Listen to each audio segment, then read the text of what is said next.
Anyway, Steve Ratner, he writes,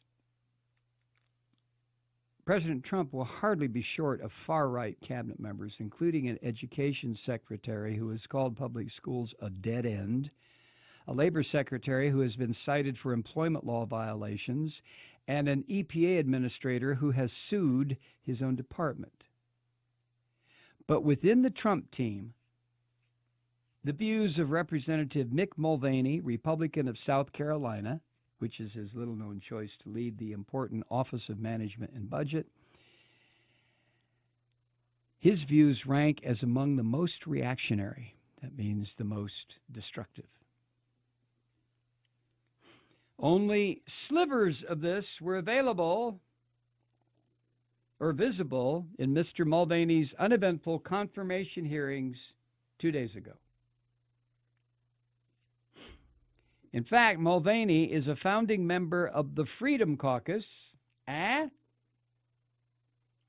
He spent his 6 years as a member of Congress leading the charge against federal spending, voting against everything from Hurricane Sandy relief to reopening the government after the 2013 shutdown.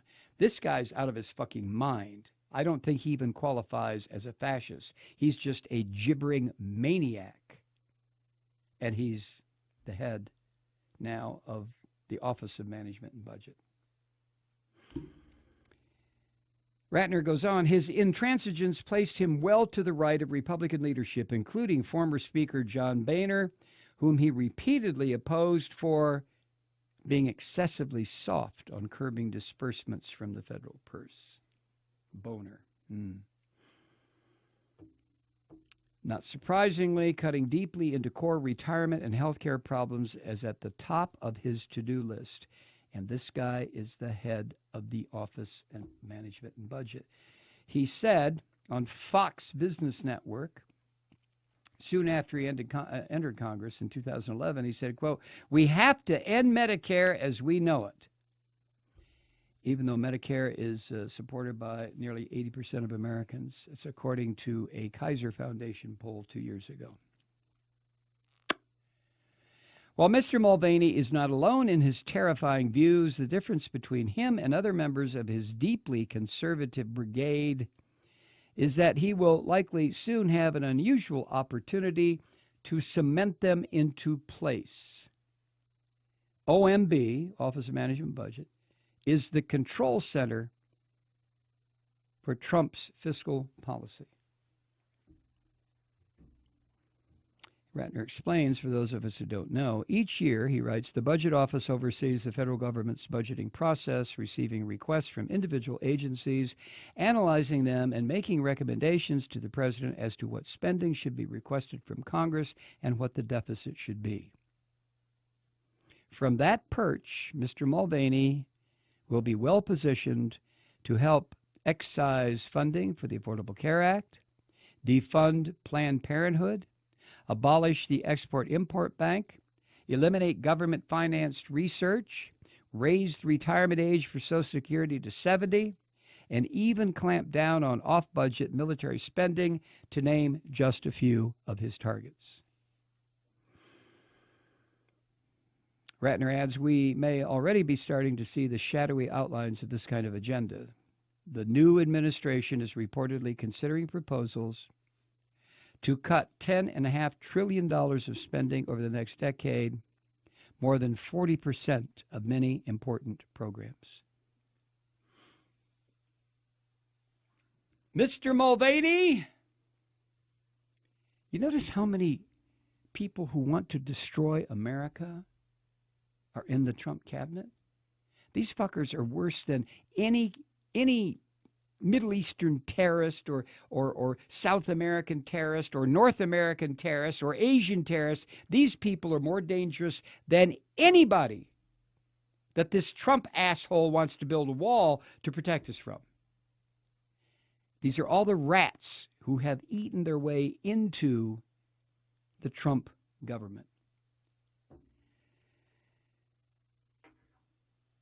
Mr. Mulvaney shares many extreme economic views with his first choice for the Republican nomination, the libertarian-leaning Senator Rand Paul. particularly his belief that the mounting national debt is an existential crisis that must be addressed regardless of the consequences. You know, I'm so sick of hearing about the national debt that I could just throw up blood. It doesn't mean shit. It means nothing. The entire world runs on debt. Trump runs on debt. If you have a house that's not paid for, you run on debt. You live on debt. I get tired of it. In that quest, this guy, the South Carolinian, has argued for a balanced budget amendment, a truly terrible idea that would eliminate the federal government's ability to use deficit spending in times of economic weakness.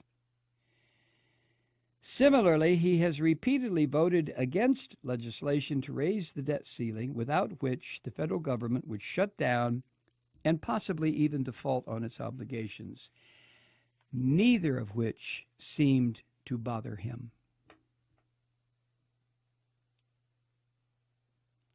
And like his new boss, Mr. Mulvaney has suggested that if the nation's debt continued to mount, one way to address the problem would be to push creditors to accept less than full payment. Oh, Christ. Yeah.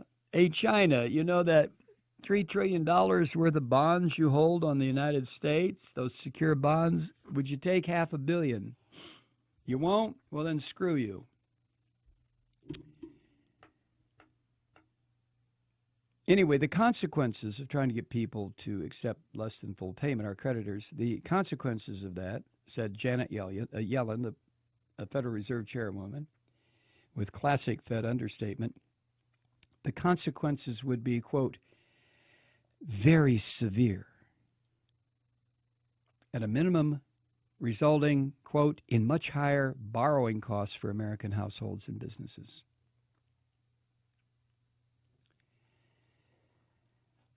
Mulvaney has repeatedly blasted the Federal Reserve's low interest rate policies, including at a dinner held by the John Birch Society,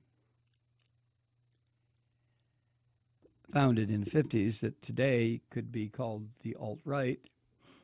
His antipathy toward the Fed has led him to support legislation that would severely compromise the central bank's independence. That's among Mulvaney's most misguided notions. The Fed's strong response to the financial crisis played a key role in the economic recovery of the last 8 years. And then there's the Budget Office's responsibility for reviewing every major proposed regulation, as well as existing ones, which will allow this person to continue his war against government rules of almost every flavor.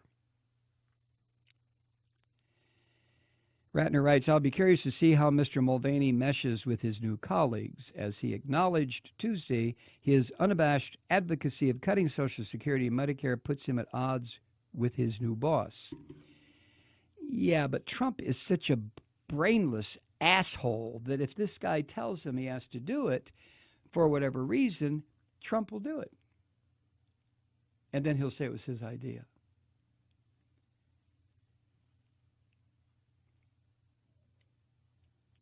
Trump has also said that no one should lose their health care when Obamacare is replaced, while the alternatives that Mulvaney has supported would inevitably result in millions losing their insurance.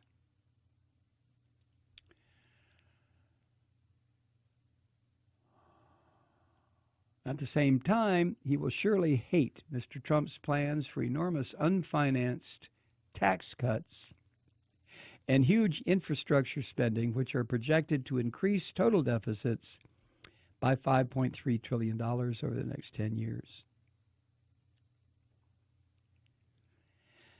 Blah, blah, blah.